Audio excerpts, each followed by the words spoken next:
സൈമനെ കൊന്ന് കടൽ തള്ളിയെന്നല്ലേ നീയൊക്കെ വീമ്പിളക്കിക്കൊണ്ട് നടന്നത്?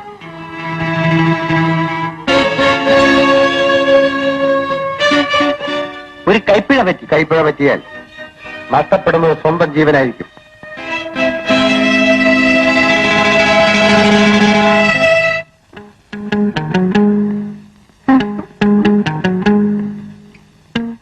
എന്റെ ദാദയ്ക്ക് സങ്കുണ്യ ഈ വേഷത്തിന്. വേഷമെങ്കിലും ഇരിക്കട്ടെ ആശാനെ. കാറോട്ടെ? കാറ് ഷെഡിലുണ്ട്. ഇനി കാൽനടയെ രക്ഷയുള്ളൂ. എന്ത് പറ്റി? മുതലാളി എന്നെ പിരിച്ചുവിട്ട്. അയാളുടെ പുത്തൻ കല്യാണം കഴിഞ്ഞപ്പോഴേ എനിക്ക് തോന്നി എന്നെ തട്ടുവന്ന്. അയാൾ ക്ലച്ച് ഓഫ് ചെയ്ത് ഗിയർ ഇട്ട് കളഞ്ഞ്. അയാളെ ബുദ്ധിയുള്ളല്ല, നീ വിചാരിച്ചോളൂന്നല്ല. അയാളെ കെട്ടിയോളി നീ തട്ടു. നീ ആരാ മോൻ? കഷ്ടം, അയാളുടെ മോടെ പ്രായമുള്ള ആ പെണ്ണിന്. അയാൾക്കിപ്പോ എല്ലാരെയും സംശയം. നീ ചുളൂല് അവിടെ വല്ല വേലി ഇറക്കിയോ? കുഞ്ഞാലിക്ക, സത്യമായിട്ട് ഞാൻ ഇതുവരെ അവരുടെ മുഖം പോലും ശരിക്കും കണ്ടിട്ടില്ല. അവന്റെ മരണമണി അടിക്കാറായി പോയി. സൈമൻ ചത്തിട്ടില്ലെങ്കിൽ ഒരു തിരിച്ചുവരവുണ്ട്. കുഞ്ഞാലിക്ക, നമുക്ക് സൈമൺ ജീവിച്ചിരിപ്പുണ്ടോ എന്നൊന്ന് അന്വേഷിച്ചാലെന്താ? അവനെ കൊണ്ടുവന്നാ പിന്നെ ഒരു രസമാ. തങ്കുടി മോനെ, അവൻ ജീവനോട് ഇരിപ്പുണ്ടെങ്കിൽ എന്റെ കടയിൽ വരാതിരിക്കില്ല. ഒരു സേർട്ട് തരണം. ഇല്ല. എന്നാ ഒരു ബീഡി തരണം. ബീഡിന്റെ തരൂല. എനിക്ക് പോരാ. കടം വാങ്ങിച്ച് ഇവിടെ എഴുതിയല്ലോ, ഒരു അട്ടിയുണ്ട്. ഇനി ബീഡി ബീഡി ബീഡി. എന്റെ അന്വേഷണത്തിൽ കിട്ടിയ വിവരങ്ങൾ വെച്ച് നോക്കുമ്പോ സൈമൻ തൽക്കാലം കൊണ്ട് പോണ്ട. ഇവിടെ ഇങ്ങനെ എത്ര കാലം ഒളിവിൽ കഴിയും? നീ മരിച്ചിട്ടില്ലെന്നറിഞ്ഞാൽ ആ അലോഷ്യസ് മുതലാളി വീണ്ടും നിന്നെ കൊടുക്കാൻ ശ്രമിക്കും. അയാളെ വിലയ്ക്ക് വാങ്ങാനുള്ള ശേഷി ഇന്നെനിക്കുണ്ട്. മോനെ, എടുത്തുചാട്ടം ഒന്നിനും നല്ലതല്ല. നിനക്ക് ഇത്രയും പെട്ടെന്ന് ഇത്രയും പണം എവിടുന്നുണ്ടായെന്ന് ആരെങ്കിലും അന്വേഷിക്കില്ലേ? ഞാൻ എന്ത് വേണമെന്നാ വാസുവേട്ടൻ പറയുന്നത്? നമുക്ക് തൽക്കാലം ഒരാൾമാറാട്ടം നടത്താം. ആളാരാണെന്ന് ആരും അറിയണ്ട. രസകരമായ പലതും കാണാം. എങ്ങനെ? അതൊക്കെ ഞാൻ ഏറ്റു. ആദ്യം നമുക്ക് നല്ലൊരു വീട് വാങ്ങണം. എന്നിട്ട് ഞാൻ പറയും പോലെ അവിടെ കേട്ടാ മതി. ഊണ് റെഡി. ആഹാ, എണീക്കൂ, നമുക്ക് ഉണ്ടിട്ടിറങ്ങാം.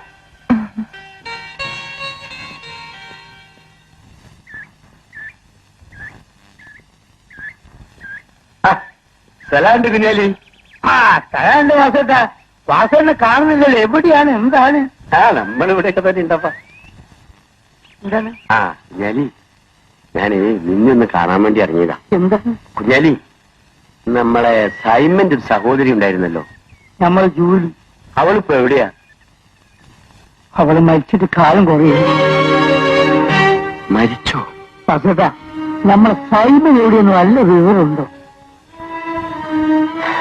അവൻ വരും കുഞ്ഞാലി, വരും.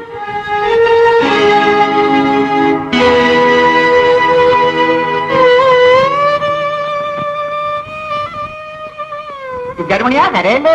ദേ ഇതാരാന്ന് നോക്കിക്കേ. ദേ അപ്പച്ചൻ വന്ന്. നിന്റെ ഈ കരച്ചിലും കാത്തിരിപ്പിനും അവസാനിച്ചു. കല്യാണം കഴിഞ്ഞ് കുട്ടിയുമായി. ഇനിയും കാമുകനെ കുറിച്ചാണോ ചിന്ത? ആന്റപ്പാ, ഇന്ന് കുഞ്ഞിനെ കുളിപ്പിച്ചില്ലടാ. കുളിപ്പിച്ചു. തങ്കമ്മയാ കുളിപ്പിച്ചത്. എന്തിനാ കുഞ്ഞ് കഴിയുന്നത്? അവന് പാല് കൊടുത്തില്ലേ? അതിന് വിശക്കുന്നുണ്ടാവും. മുലപ്പാലല്ല, കുപ്പിപ്പാലാ കൊടുത്തത്. കുഞ്ഞിനെ കുറിച്ച് ഒരു ശ്രദ്ധയില്ല. നോക്ക്, ഒരു കാര്യം ഞാൻ പറഞ്ഞേക്കാം. ഈ കഴിഞ്ഞ മുഖം മേലാൽ ഞാൻ കാണരുത്. ചെല്ല.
പാല് കുടിക്കാൻ മറന്നു.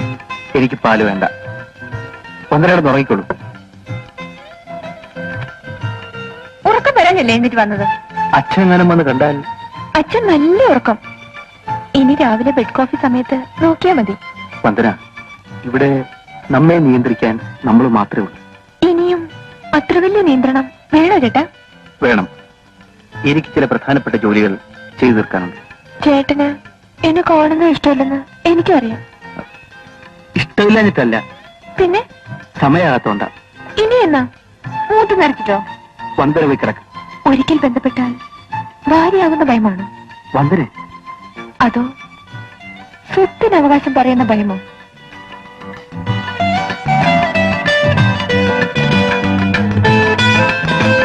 ദാ, ഈ പാലെങ്കിൽ കൂടി. വേണ്ടെന്ന് പറഞ്ഞില്ല വന്ദന.